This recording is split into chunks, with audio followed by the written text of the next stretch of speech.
জয় মা কালী, জয় বাবা শনিদেব, জয় বাবা ভোলেনাথ।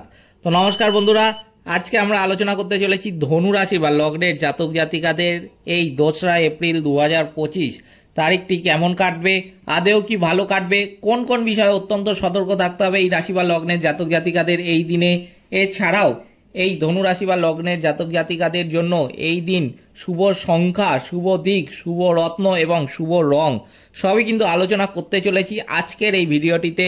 এছাড়াও ধনু রাশি বা লগ্নের জাতক জাতিকাদের যাদের জীবনে নেগেটিভিটির পরিমাণটা অত্যন্ত বেশি, জীবনে কোনো কাজ করতে ভাল লাগে না, কোনো কাজ করলে সেই কাজে তারা অসফল হয়, ব্যর্থ হয়, জীবনে প্রতিনিয়তই তাদের সমস্যার সম্মুখীন হতে হয়, সেই সমস্ত ধনুরাশি বা লগ্নের জাতক জাতিকাদের উদ্দেশ্যে আমি কিছু টোটকা বলে দেবো এই ভিডিওর মাধ্যমে। সেই টোটকাগুলো যদি তারা মানেন, আমি কিন্তু বলবো তাদের জীবন 1 মাস পর সম্পূর্ণ বদলে যাবে এবং জীবনে কিন্তু সাফল্যগুলো তারা নিজেরাই লক্ষ্য করতে পারবেন। কি কি করতে হবে সবই কিন্তু বলতে চলেছি আজকের এই ভিডিওটিতে। তাই জন্য আজকের ভিডিওটা অত্যন্ত বেশি কিন্তু গুরুত্বপূর্ণ হতে চলেছে এই ধনু রাশি বা লগ্নের জাতক জাতিকাদের জন্য। সেই জন্য আমি আপনাদের কাছে অনুরোধ করব ভিডিওটিতে অবশ্যই একটি লাইক, শেয়ার এবং চ্যানেলটিকে সাবস্ক্রাইব করে আমাদের পাশে দাঁড়াতে ভুলবেন না। এবং কমেন্ট বক্সে কিন্তু অবশ্যই জানাবেন জয় মা কালী, মা দক্ষিণা কালী কিন্তু আপনাদের সমস্ত বিপদ ও দুঃখের হাত থেকে রক্ষা করবেন। তো চলুন আজকের ভিডিওটা শুরু করা যাক। যেটা দেখা যাচ্ছে ধনুরাশি বা লগ্নের জাতক জাতিকাদের এই 2রা এপ্রিল 2025 তারিখে উচ্চশিক্ষার জন্য যে কোনো কাজ কিন্তু সফল হবে। কোনো বন্ধুর সৌজন্যে কর্মে কিন্তু জটিলতা কেটে যেতে পারে। আইন সংক্রান্ত কোনো কাজে কিন্তু জড়িয়ে পড়তে পারেন এই রাশি বা লগ্নের জাতক জাতিকারা। খেলাধুলায় নাম করার কিন্তু সুযোগ আছে। যানবাহন চালানো বা চলার সময় একটু কিন্তু সতর্ক থাকতে হবে। বুদ্ধির ভুলে কিন্তু হাতে আসা কাজ পণ্ড হয়ে যেতে পারে। কাছাকাছি স্থানে কিন্তু ভ্রমণে যেতে পারেন। গবেষণায় কিন্তু সাফল্য লাভ করবেন এই রাশি বা লগ্নের জাতক জাতিকারা। ব্যবসায় কিন্তু চাপ বৃদ্ধি হতে দেখা যাচ্ছে।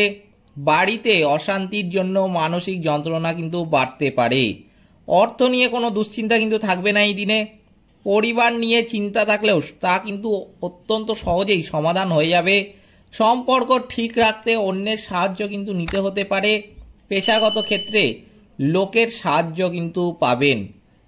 এই দিনের জন্য এই ধনুরাশি বা লগ্নের জাতক জাতিকাদের শুভ সংখ্যা কিন্তু হচ্ছে 31, শুভ দিক কিন্তু হচ্ছে উত্তর পূর্ব, শুভ রত্ন হচ্ছে পোকরাজ, শুভ রং কিন্তু হচ্ছে হলুদ। এবার আমি এই ধনুরাশি বা লগ্নের জাতক জাতিকাদের উদ্দেশ্যে কিছু টোটকা বলে দিচ্ছি, যেই টোটকাগুলো যদি তারা মানেন তাদের জীবন থেকে কিন্তু বহু নেগেটিভিটি কেটে যাবে। কি কি করতে হবে অবশ্যই কিন্তু আমি বলবো যে 3মুখী রুদ্রাক্ষ এবং 5মুখী রুদ্রাক্ষ একসঙ্গে ধারণ করতে হবে। প্রতি মঙ্গলবার কিন্তু হনুমানজির মন্দিরে গিয়ে ঘিয়ের প্রদীপ জ্বালাবেন। হনুমানজির আরাধনা করলে অত্যন্ত ভালো কিন্তু ফল পাবেন আপনারা।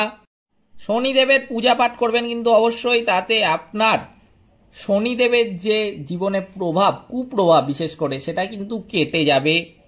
দুস্থ পথ শিশুদের এবং অবলা পশু পাখিদের কিন্তু সাধ্যমতো খাবার খাওয়াবেন, তাহলেও কিন্তু শনিদেবের আশীর্বাদ সহজেই লাভ করতে পারবেন।